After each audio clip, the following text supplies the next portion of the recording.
Pues, ¿qué tal? Muy buenas tardes, sean bienvenidos, bienvenidas a Punto y Coma.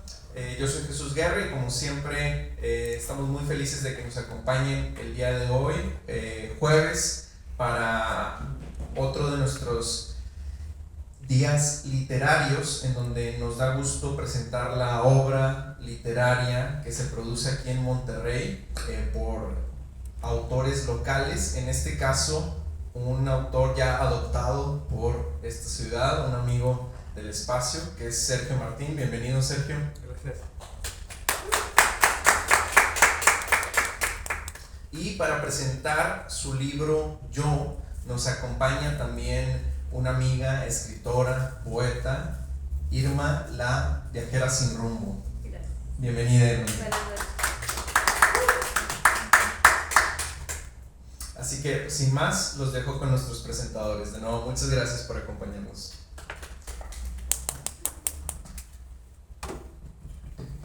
¿Quieres decir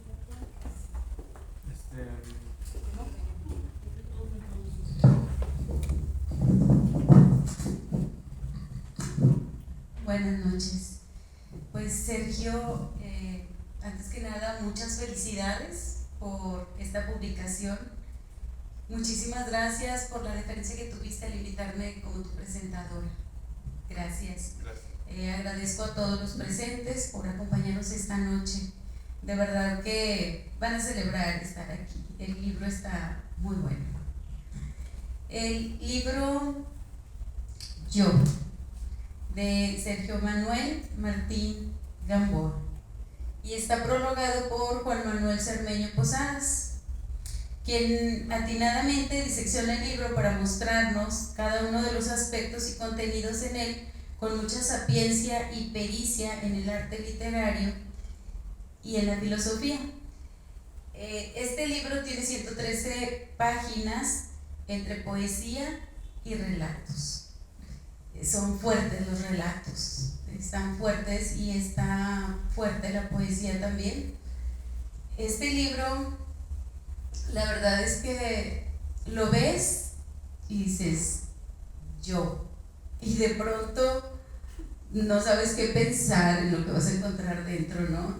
Tal vez lo primero es de uy, ególatra, uy, vanidoso, uy, muchas cosas, ¿no? Por el yo, que luego ahorita hay una lucha muy fuerte en cómo se maneja el yo. Sin embargo, este libro, aunque el primer impacto que tienes al ver la portada, sí lo puedes sentir así o interpretar así. Y entonces, yo cuando lo vi, sí me fui así como, ay, el título. Y sabemos perfectamente que la portada es el primer gancho y el primer acercamiento con el lector. Entonces es una parte muy importante del libro. Sin embargo, se puede tergiversar muy fácilmente el título con el propósito creativo.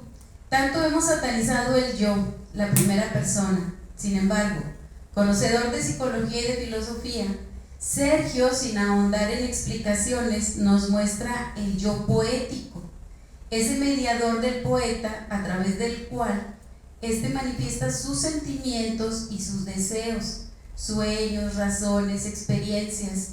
Es la voz mediática de los pensamientos del escritor a través de la cual adquieren sentido. El yo poético dialoga, propone, sugiere, seduce al lector, y este es el caso del libro Yo. Si hablamos del yo psicológico, más allá de una egolatría que generalmente es lo que nos viene en mente con este título y la fotografía, podríamos decir que nada más alejado de la realidad, pues el yo se construye con la finalidad de adaptarse a los diferentes escenarios de la vida. Una posición subjetiva que incluso puede ser desconocida por el individuo en momentos. Es el mecanismo responsable de darle equilibrio a la psique, buscando regular los impulsos del ello, al mismo tiempo que intenta satisfacerlos de modo menos inmediato y más realista.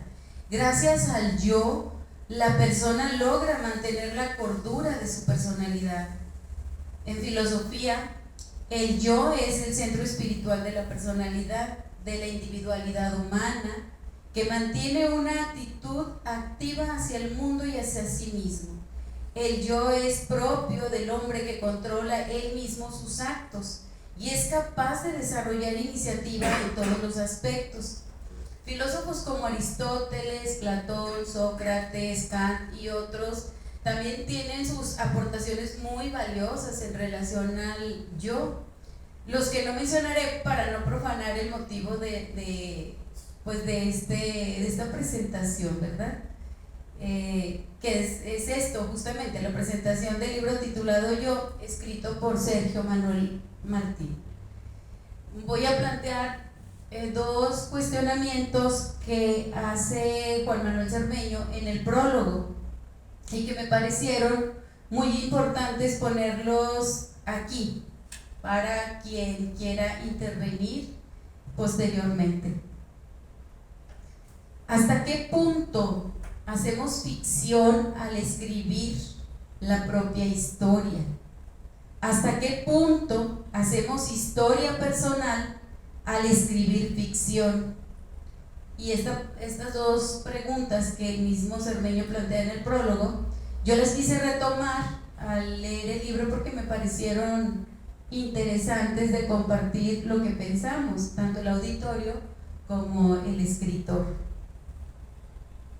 En el paso a paso de la lectura de poemas y relatos de este libro podemos hacer otras tantas historias derivadas o inspiradas del mismo, pues hay tanto que nos remite a la propia vida, al análisis de lo que vemos, vivimos, lo que hay en nuestro entorno, a la conclusión que claramente puede ser muy disímil a la del texto. Eso solo un libro lo puede lograr y lo sabemos. Un libro te lleva a viajar, te lleva a desarrollar tu imaginación y a dejarla volar. Cuando lees los cuentos que vienen en este libro, Yo, son fuertes y te quedas pensando y puedes ver las imágenes de a dónde te remite y ver las personas de las que te está hablando, ver la escena total. Y algunas, pues, sí es fuerte la emoción que te mueve, como decir, mi madre es una arpía. Yo cuando leo eso, cuando leo ya todo el cuento de Arpía y veo que está hablando de la madre, yo sí me quedé así de el impacto, ¿no? Y más que, bueno, yo también tengo hijos, dije, Dios, déjame preguntarles si acaso entro yo en ese patrón. Sí te lleva a otros lugares, te lleva a otros sitios, te lleva a recuerdos, te lleva a cuestionamientos personales y a propuestas. Cada poema, escritos la mayoría en verso y alguno que otro en prosa, nos remite a sueños y anhelos tan etéreos o tan tangibles como cada uno se identifique. Nos muestra cómo ver a una persona que nos inspira algún sentimiento profundo, nos lleva a describirla desde el imaginario. Por ejemplo, en el poema Carta de Amor, en la página 24, que a la letra cita: a pesar de la experiencia de la vida, del tiempo, del sufrimiento y del dolor que has pasado, déjame decirte que te veo frágil, inocente y un poco temerosa, quizá real, tal vez percepción. Esto sabemos que es muy propio del ser humano y que es un lugar común de la poesía. En el relato titulado La graduación, Sergio hace gala de su conocimiento psicológico y filosófico y nos pone a pensar: ¿qué sucedería si de pronto nos atreviéramos a romper paradigmas, a modificar nuestras estructuras mentales superpuestas, expresando lo que en realidad pensamos, en lugar de decirlo social y políticamente correcto? Esa historia donde un catedrático con una gran trayectoria, con una gran fuerza, se para Y más allá de decir lo que el rector y los maestros y toda la planta docente, los alumnos, los padres de familia que estaban ahí, era una graduación y ellos estaban esperando el clásico mensaje, ¿verdad? De agradecimiento, de felicitación.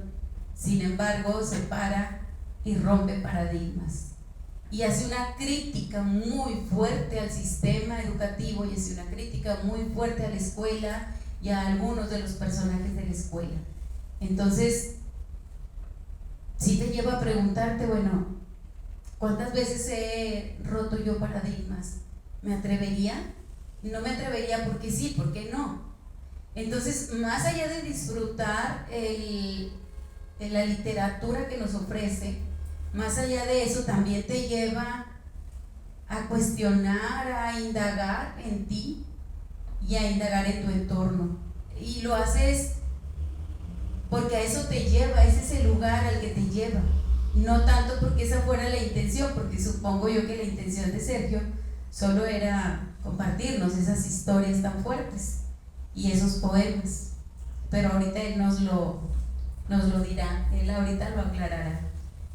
En el texto que se intitula Arpía, nos estremece al hablar de una madre que define como siniestra combinación entre demonio, sirena, ninfa, gnomo, hechicera y bruja y algunos adjetivos más.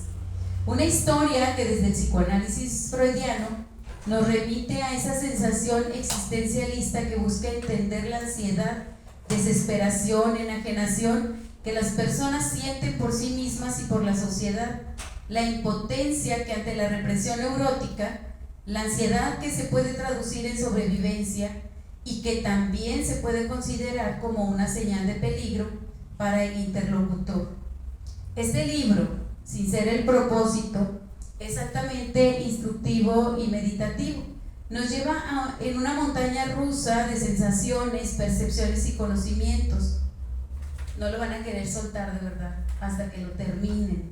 Y se van a regresar y van a leer de nuevo algunos fragmentos o algunas historias completas o algunos poemas.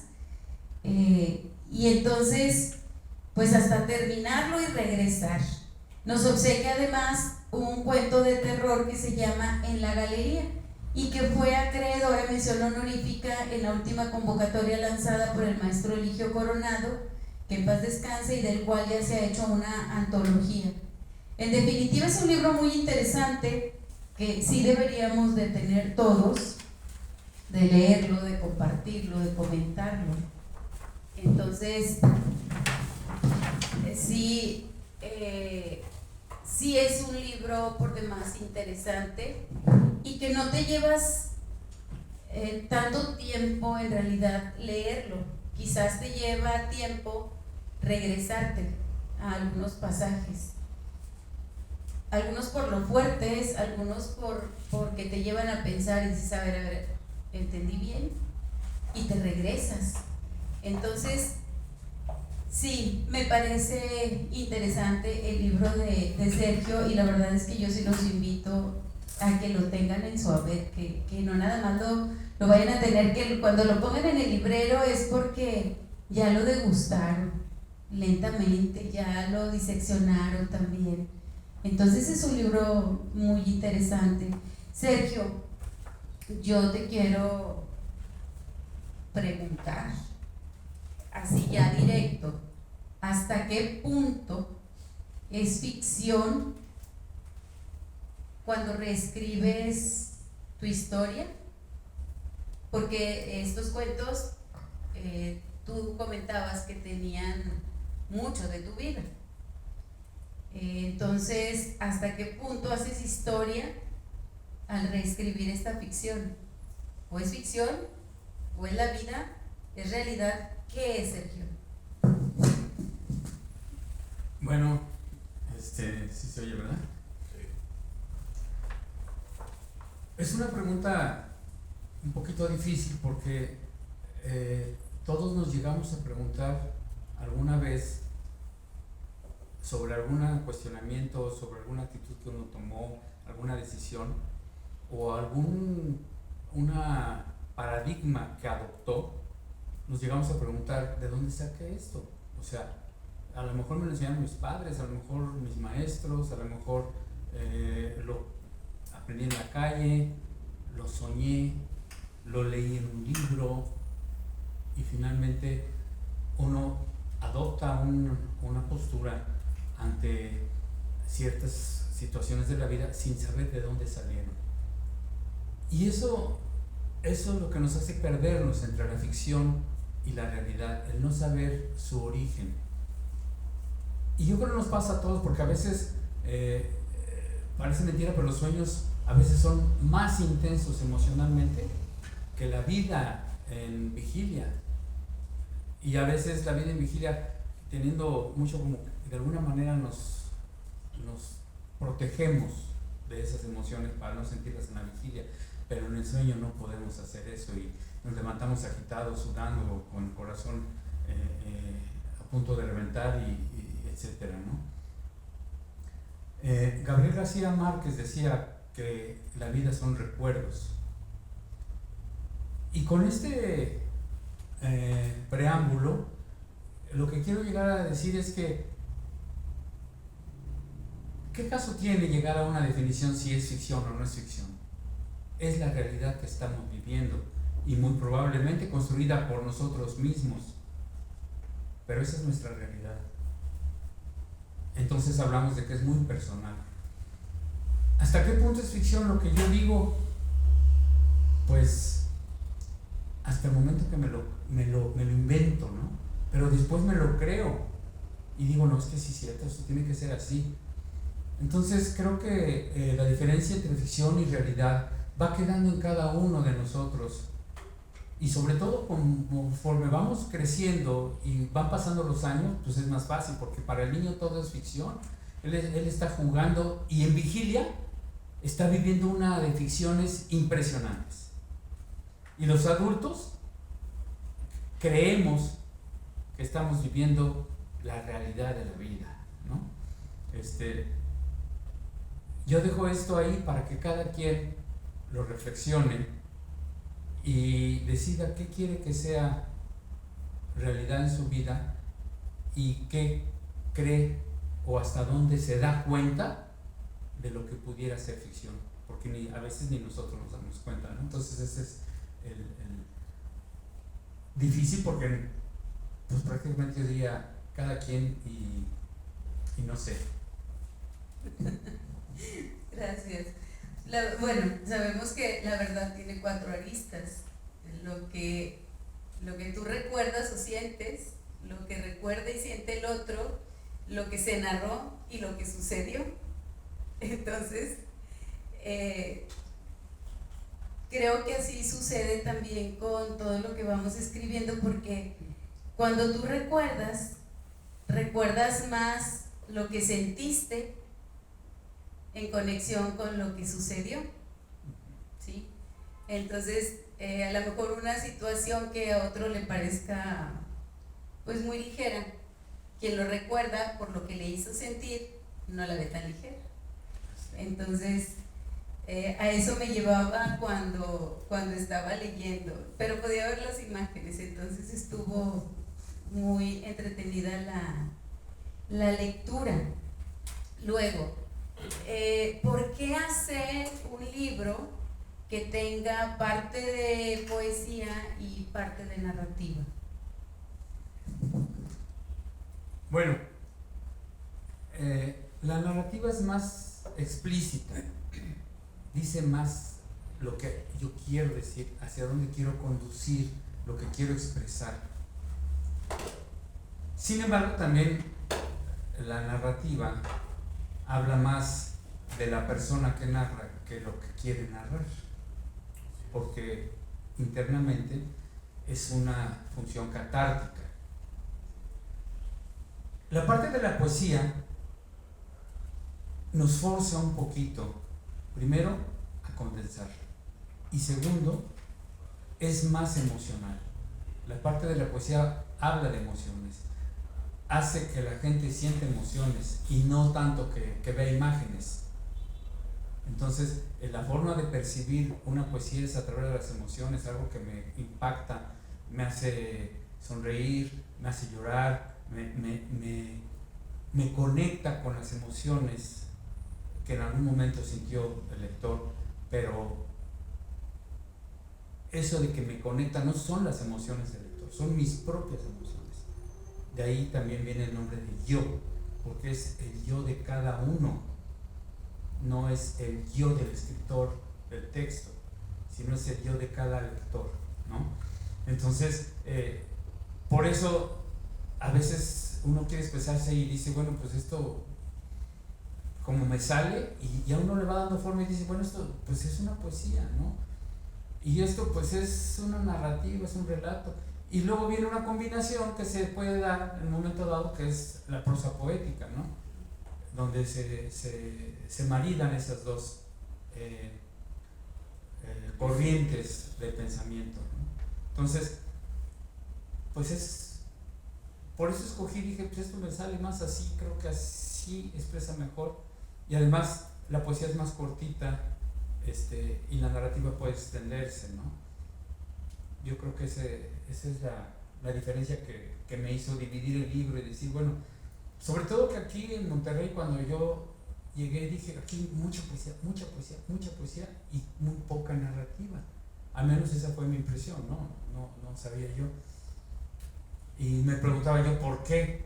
Y bueno, pues eso fue lo que me pasó cuando empecé, porque este libro se escribió aquí completamente. ¿Por qué decidiste titularlo Yo? ¿Qué te hizo titularlo Yo? Tengo otros libros y no me pasó nunca como con este. Con este, cuando dije, bueno, pues tengo que hacer una semblanza de qué trata el libro, y al final dije, pues trata de mí, de mis emociones. O sea, independientemente de que en alguna parte se refleje, como en el caso de la graduación, ¿no? Estoy en una escuela, en una fiesta de graduación, etc. Pero lo importante no es eso, sino es las emociones que despierta, y no solamente en el lector, porque se reflejan las emociones del orador, ¿no? Que está, pues, de alguna manera agrediendo el pensamiento, más que nada, de la audiencia. Se refleja en los agredidos, ¿no? Que dicen, no, este cuate, el rector no sabía si pararse y callarlo o qué hacer, ¿no? Y los alumnos también, pues, sin tener una postura. Entonces, yo he sentido esas emociones todas, porque he estado parado hablando, he estado viendo que alguien está diciendo cosas que me impactan, o he estado como diciendo, ¿y qué le pasa, no? ¿Qué quiere decir o qué, no? Entonces, en ese relato se conjuntan todas esas emociones, y eran tantas y diferentes que pues no aplicaba la poesía. Entonces tendría que ser una narrativa, porque conjuntaba bastantes emociones, ¿no? Entonces yo creo que eso fue lo que pasó con ese relato como ejemplo, pero en todo el libro sucede algo similar. Entonces, a la hora de tratar de hacer esta semblanza, dije, ¿qué pongo? ¿No? Pues son mis emociones, ¿no? Soy yo, pero esas emociones también las experimenta el lector. Entonces, también es él. Entonces, ese yo mío que se ve reflejado en el yo del lector. Muy bien, gracias.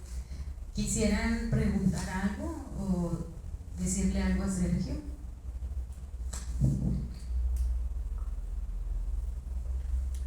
Mira, es interesante el planteamiento, y yo sobre todo en el contexto de los regiomontanos, ¿verdad?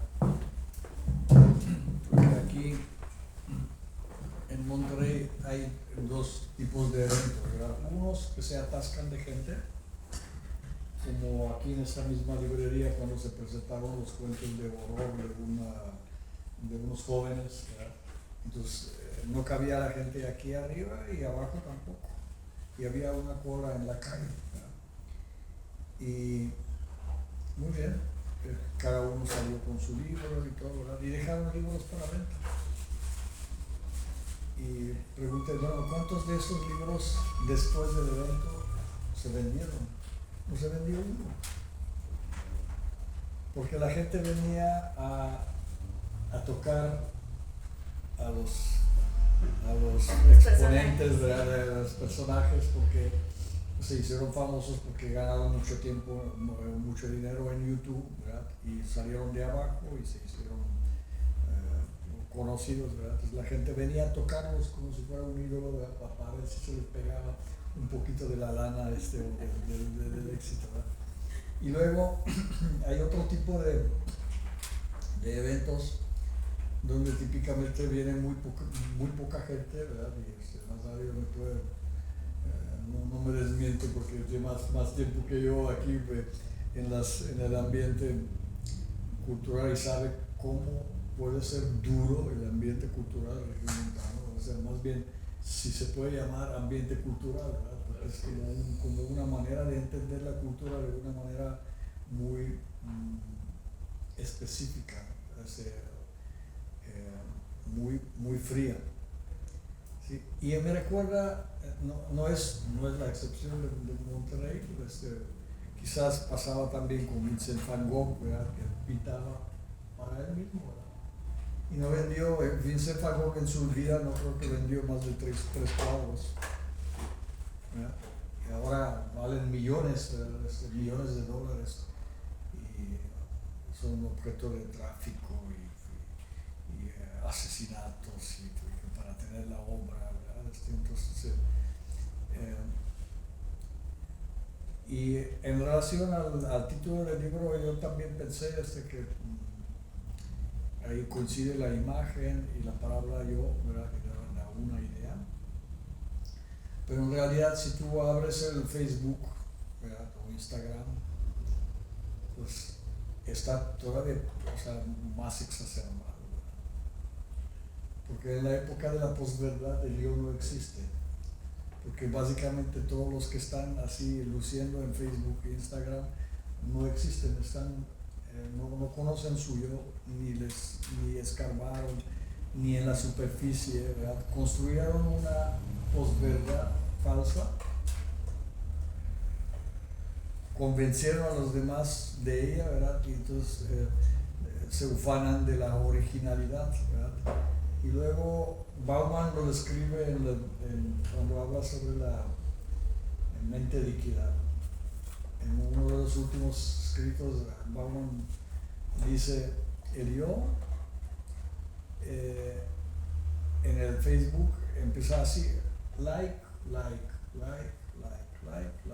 pero son dos personas que no se conocen ni se van a conocer en su vida, ni tienen una posibilidad real conocer un yo del otro ni el propio. Y llega un momento cuando uno de ellos pregunta, ¿y tú quién eres? Y entonces la única oportunidad a que la otra persona diga, bueno, yo soy esto y a otro, ¿verdad? Y entonces la pregunta es, ¿dirá la verdad? ¿O existe la verdad? Y la contestación es que no existe la verdad. Y no va a decir verdad nunca. Porque el yo básicamente desapareció de la escena. O sea, se exasperó tanto que desapareció. Hubo un escritor muy famoso del siglo pasado, antepasado, que fue el 19, que te publicó algunas novelas que no eran aceptadas y que las atacaban a autores famosos. Sin embargo, apareció otra crítica de un joven que quería dedicarse a la escritura y empezó a hacer críticas, y naturalmente que pasó a la historia con el nombre de Honorato de Balzac. Pero sucede que este escritor, al que casi le leía a veces con disgusto, escribió un texto que fue un fracaso absoluto, que tenía un título muy bello, lo sigue siendo, Del amor, y el autor se llamaba Stendhal. Y él, al ver que no se vendía el texto, dijo con mucha ironía, este libro será el gran éxito de 1945, o sea, un siglo antes. de cuando estaba prediciendo esto, y en efecto, así ocurrió. El libro fue descubierto y ahora forma parte de los que son los textos de antología sobre la gran literatura. Y a veces un libro puede tener un éxito enorme, como puede ser el caso de los bestsellers. Esas ediciones que se agotan y se ven. Yo recuerdo hace años que aquí en Monterrey hasta los analfabetas leían El Exorcista. Sí, la novela se supone que genial. ¿Dónde está ahorita El Exorcista? ¿Dónde está la edición? Y pues no existe. A veces se le leyó y la generación que leyó ese texto pues a veces se lo ha encontrado ahí en su casa entre los libros que luego destina a vender a los libros viejos porque es para que lo quieran. En cambio, un texto que está bien escrito permanece, se salva, vive. Entonces es lo que hay que esperar, que el libro encuentre, aunque sea un autor que lo considere viviente, que lo disfrute.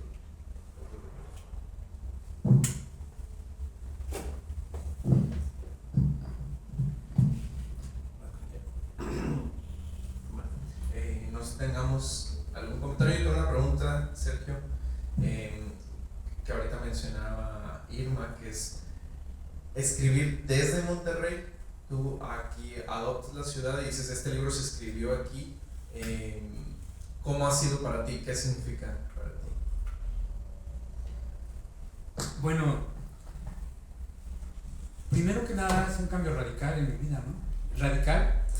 Radical, de que me vine a radicar aquí. ¿En qué parte? De la Ciudad de México. Ah. Y a lo mejor era un cambio que yo estaba buscando, porque en realidad no tenía ninguna razón por qué venir, ¿no? O sea, dije tengo más de 14 años ya trabajando como en el sistema de home office, ¿no?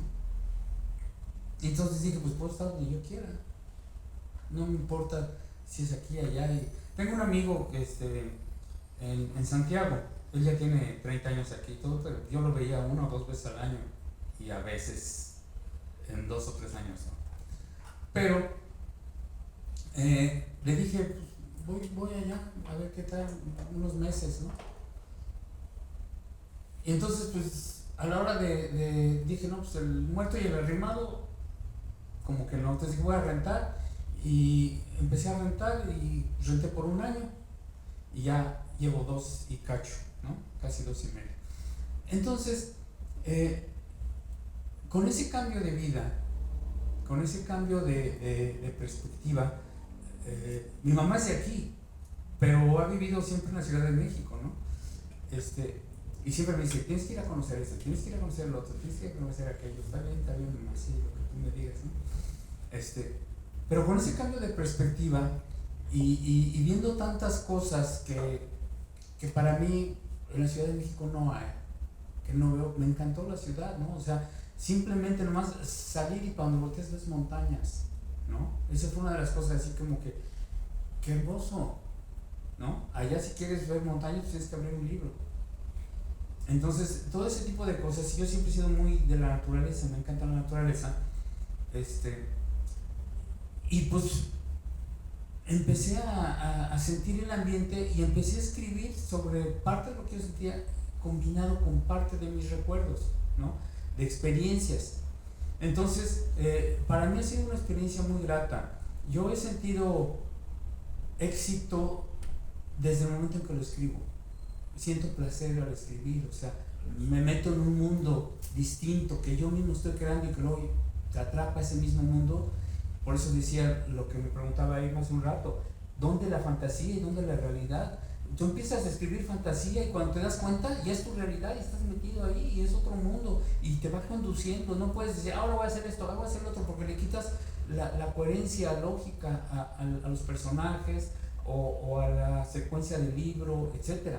Entonces empiezas escribiendo fantasía y se convierte en tu realidad y terminas viviéndola, ¿no? Esa ha sido mi experiencia para mí aquí en Monterrey, y que ha sido una grata experiencia, la gente me ha dicho, bueno, ¿y qué? Que al rato se va porque nadie aguanta el clima de Monterrey, y que el calor de Monterrey, y que no sé qué tanto, y digo, pues como todos lados tiene sus cosas, pero yo me dedico a ver lo bello, no me interesa, o sea, si hay mal clima, pues me lo aguanto, y si no, pues me meto en un restaurante hasta que sea de noche, o me encanta andar paseando por la noche en el Paseo de Santa Lucía, o aquí desde casi cualquier punto de vista, o vives en un edificio, o te vas a las orillas y se ve toda la panorámica de la ciudad en la noche, las luces y todo, pues no es lo mismo ver una nube sola que verla acompañada de un cerro. Todo ese tipo de cosas a mí me satisfacen mucho, ¿no? Entonces, de alguna manera, eso lo aplico también a la vida cotidiana, o sea, a las personas, a las actividades que tengo y todo. Entonces, para mí ha sido muy grato. Lo puse aquí y fue muy diferente escribirlo estando en ese atmósfera de tranquilidad, como estar en la nube flotando, que escribirlo bajo el peso de la nube gris en la Ciudad de México. Entonces, sí, para mí ha sido una experiencia, pues yo creo que muy importante en mi vida, porque me ha abierto también los ojos en muchos sentidos. Muchas gracias. Sí, tenemos otro comentario. Y la otra cosa es el contexto, ¿verdad? También ese espacio se presentó un libro de un autor, creo que era sueco, no sé, no, canadiense, ¿verdad? Y presentó un libro de poemas sobre la nieve, ¿verdad? Y en Monterrey no nieva. Y entonces, pues todos escuchábamos, las poemas estaban bien armadas, ¿verdad? Y todo, ¿verdad? Pero la temática de nieve en Monterrey pues no existe. Sí, no existe. Si tú escribes sobre cerveza o tornillos o industria o alguna otra cosa, ¿verdad? Aunque sea artística pero específica de aquí. Pero que sea una realidad. Sí, sí, exacto. Y entonces vas a tener un eco, ¿verdad? Pero si tú escribes un libro de nieve, es como hablar en un idioma, aunque es el mismo español, ¿verdad? Pero la imaginería es totalmente diferente, ¿verdad? Y el régimen montano dice, bueno, ¿y esto por qué se come? ¿Qué utilidad práctica tiene? ¿Verdad? Y la única utilidad práctica de la poesía o de la literatura es eso, ser literatura, ser poesía, ¿verdad? No tiene ninguna utilidad práctica. Ninguna otra utilidad práctica, ¿verdad? Y eso es lo que a veces no entra en la mentalidad, ¿verdad? Y esa es la dificultad de hacer cultura en Monterrey, aunque se han hecho muchas hazañas muy importantes. Hay esta bipolaridad, ¿no? Eventos que se atascan de gente y que no tienen quizás importancia, algunos otros que tienen mucha importancia y si se atascan de gente también, gente que presenta un libro de calidad y no viene nadie o vienen muy pocos, ¿verdad? Y otros que se llenan pero el libro no vale la pena. Y es algo que todavía el Monterrey cultural no logra filtrar con eficacia. Sí, no logra distinguir todavía con eficacia la calidad de la no calidad. ¿Por qué? Porque básicamente la crítica literaria no existe en Monterrey. Pero bueno, sucede también que hace unas 3 o 4 décadas yo vi y sentí como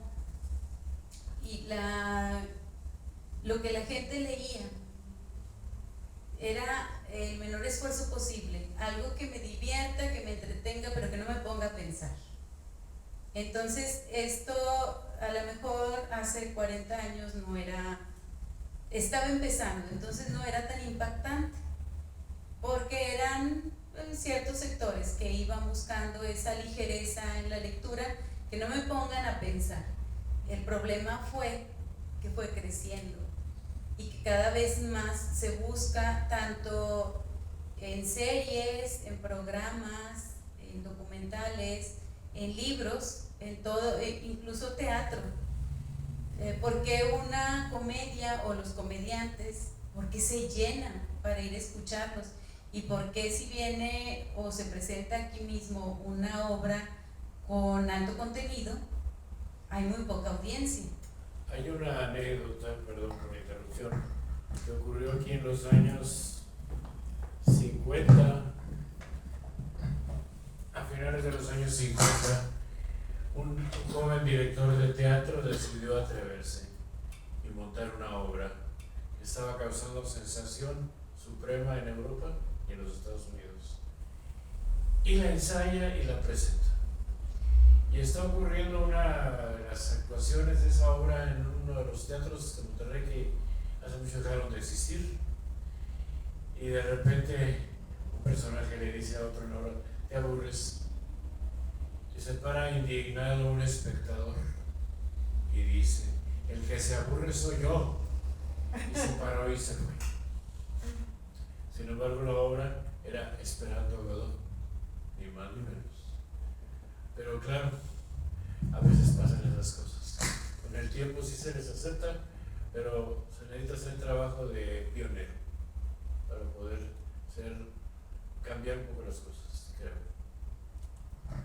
Lamentablemente, y si va, yo no voy a usar la palabra decadencia para clasificar esto que sucede, pero hay un fenómeno en el que en todo ha permeado esta situación de lo que me cause menos esfuerzo, y así viene de muchas instituciones en cascada, y es una lucha diaria que tenemos en ciertos ámbitos de la vida.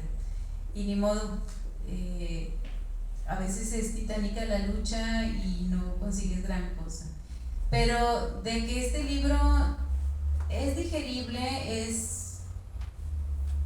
sí, las historias son fuertes, pero sin embargo las disfrutas y no dejas una historia empezada.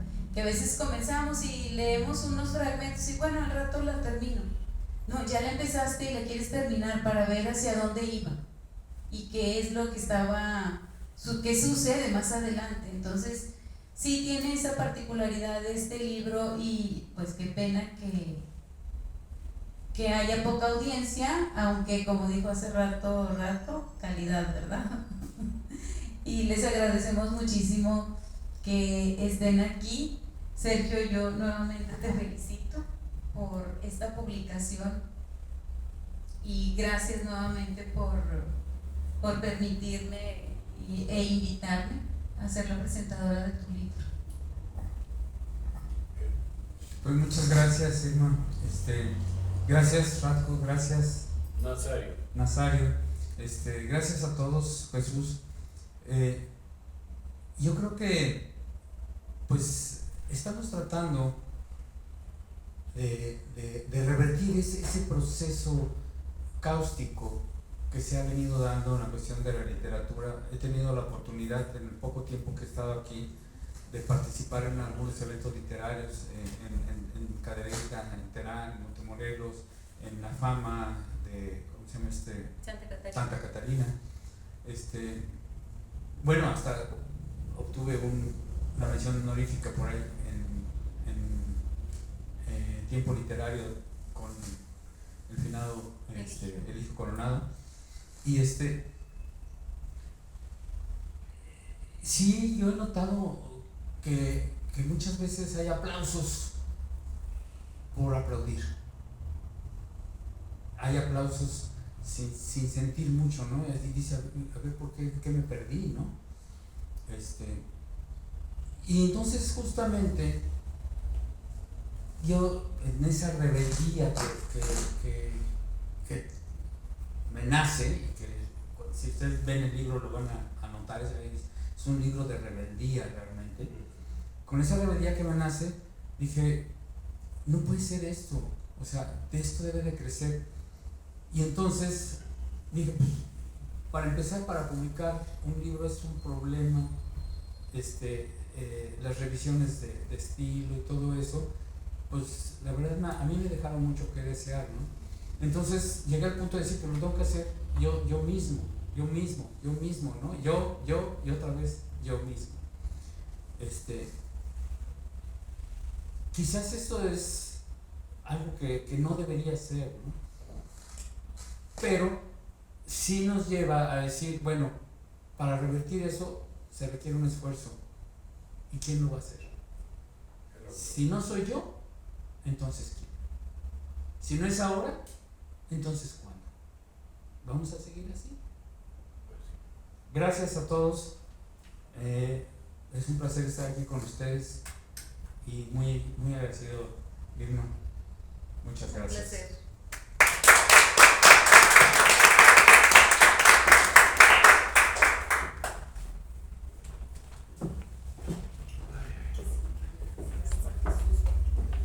Muchas gracias por acompañarnos, muchas gracias Sergio y felicidades por este nuevo texto. Gracias Irma por acompañarnos. También hago mención de que, y ya no lo mencionamos, hay otro texto tuyo que se llama Taroterapia, que también es otra faceta completamente de Sergio. Bueno, ya nos dirás qué tanto empatan, que también se consigue aquí en la librería.